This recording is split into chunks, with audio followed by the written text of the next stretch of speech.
Well, the holiday season has just ended, and although it may seem sad at first, we need to think about it a little more. No more endless family meetings, annoying little cousins, or uncles who we don't even know. It's also the end of the question that our whole family asks us every single year. And you, what do you want to be when you grow up? I don't know about you, but this year I decided to do some research before I came up against this question. After completing the Government of Canada's questionnaire, I have an exciting future unfolding before my eyes. I should either be a marriage services consultant, a sports policy analyst, or a recreationist. Well, that's definitely something. I've done a lot of career surveys, and none of them truly seem to tell me what to do with my future. So, what profession do I choose? Did I choose the right courses?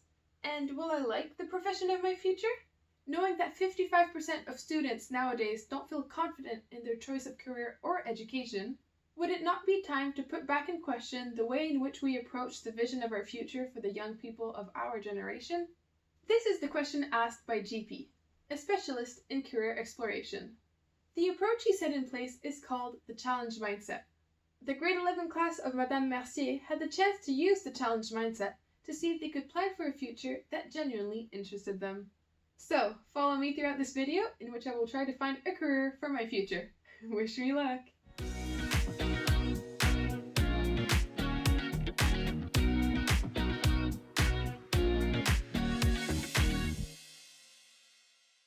My name is Rosalie Picard, and I go to l'école secondaire publique de la Salle. As I said before, my class took part in a career orientation project. It is called the Spark Path Project, and it's divided in 3 steps. The first step is choosing a challenge card. The second is to find companies and organizations in which you would like to work in. And the third is to find inspiring people or mentors who work in these organizations. The principle of challenge cards is simple. Just go to the Spark Path website and sort through the 53 cards that will be presented one after the other. Then you'll have to choose if the cards interest you a lot, a little, or not at all. After sorting, you'll have to choose 3 cards from the ones you previously liked. After performing these steps myself, the 3 cards I've chosen are Help Others Feel Better, Help Those Who Need You, and Create New Food and New Food Systems. Next came the difficult step, choosing the single challenge card. To be 100% transparent with you, I found this step really difficult. I'm not a person who likes to limit my options, and I felt as if in one click I was defining my whole future. But after thinking about it, I chose the card Help Others Feel Better. So, why does this challenge interest me? Well, the answer is directly related to what I said earlier. Being a person who doesn't like to limit my options, choosing the card Help Others Feel Better opens up a lot of careers in the medical field. Choosing this card would allow me to help others physically or psychologically. I'm also a person who loves taking care of children, so the card Helping Others Feel Better could translate in me becoming a speech therapist or a pediatrician. Now, let's talk about the importance of values in choosing the challenge card. Values are unique to each person. Some people value more team spirit than independence, while others value more friendship than love. During the workshop, it is very important to check if your cards align themselves with your values. I'm a person who values compassion, creativity, determination, and friendship. And my challenge is to help others feel better. Compassion and determination are definitely found in that challenge card.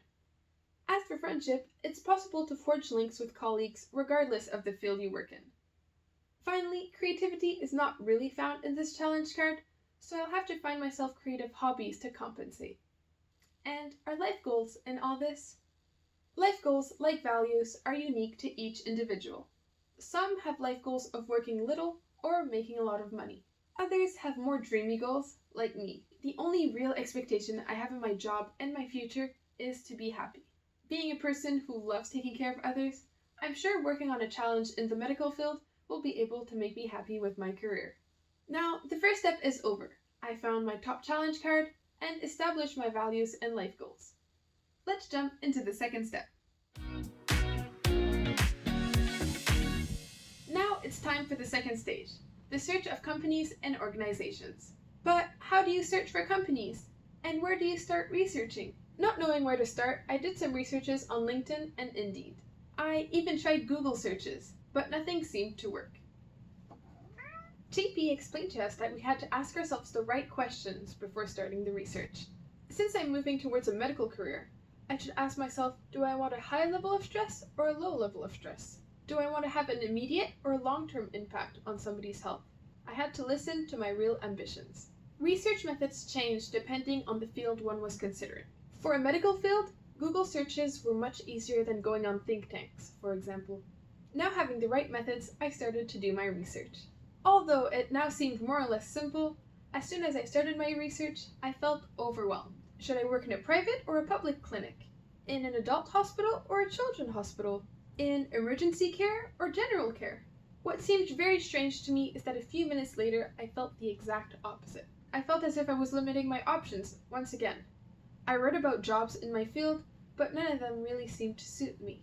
And it's for this reason that I chose a large variety of companies as to not limit my options. Without going into much detail, here are the results of my research. The first company is the Children's Hospital of Eastern Ontario, better known as CHEO. Working at the Children's Hospital would allow me to align my personal values and my career. Indeed, I really like to take care of others and especially children. By working at CHEO, I could become a pediatrician or a speech therapist. The second company is Jeunesse J'écoute, or Kids Help Phone in English. This organization is 100% dedicated to youth's mental health. Although this organization aligns itself with my personal values, it interests me less because there's little to no direct contact between people. The third company is the World Health Organization. This organization aims to help the physical and mental health of citizens of the entire world. Working for WHO would allow me to align two of my passions, travel and health. And it's now time for the third step. Now, we have seen the second stage of the project, and it's now time to tackle the third step. So, let's start from the beginning. How do you research people and mentors? Well, if I'm being honest with you, I thought it would be the same level of difficulty as for doing research for companies and organizations. But I was wrong. Very, very wrong. I started doing some research on LinkedIn, but unsurprisingly, I found nothing. I not only ran into computer troubles, but also limited and unrelated research results. Since I work at Decathlon, the only search results were people of my current job. I then attempted to do Google searches like employees of or pediatrician at, but nothing seemed to work. Slightly discouraged, I asked JP once again for help with my research. He explained to me that we had to use the websites from the previous companies we had found. On the website, you had to click on the tab About Us and then Our Team. And luckily, I found results right away. The first person I found is Elizabeth Jones, and she works at CHEO. She's a pediatrician's assistant. So, why did I choose Elizabeth Jones? The answer is very simple. Elizabeth enjoys working with children, and she has known this since a very young age. She also describes her work environment as very active and friendly. Being a person who's really outgoing and social, the way she describes her work environment makes me want to work at CHEO. I find Elizabeth Jones very inspiring because in addition of helping children on a daily basis, she organizes activities for them. The second person I found is Monique Provincant from l'Hôpital Montfort. She is first a researcher for l'Hôpital Montfort and an assistant professor of epidemiology, public health, and preventive medicine at Ottawa. She studies the link between food marketing and children's nutrition. She does research, which allows her to make advances in science, and working at the University of Ottawa allows her to disseminate her knowledge. As for her academic path, it is varied. She has a bachelor's degree in political science, a master's in psychology, and a doctorate in populations health. I hope in the future to be able to have an as varied academic path. I would be able to choose the job that I want, regardless of the field it is in. The last person is Julia Slanina, CEO of Treehouse. Treehouse is a company that seeks to improve healthcare for mothers of our generation. It was actually JP who sent me her LinkedIn profile, which turned out to be very interesting for this video. Julia began her medical studies while being a mother. Then, seeing that the healthcare system for mothers had major shortcomings, she decided to move towards a job that would allow her to improve her own conditions. She first went to Carleton University to get an honors degree, then a master's degree in international relations. So, do I see myself taking on a career like Julia? No, not particularly. But I still find her journey very inspiring because she manages to make a real difference in the daily lives of many mothers. Thanks to the challenge mindset, I was able to approach my future in a different way. The pressure on the choice was reduced, and I could listen to my real ambitions. And have I found my dream job? No. It is with time and experience that I'll be able to find a job that will meet all my expectations. But still, by doing all this research, I have a much clearer vision of what awaits me in my future.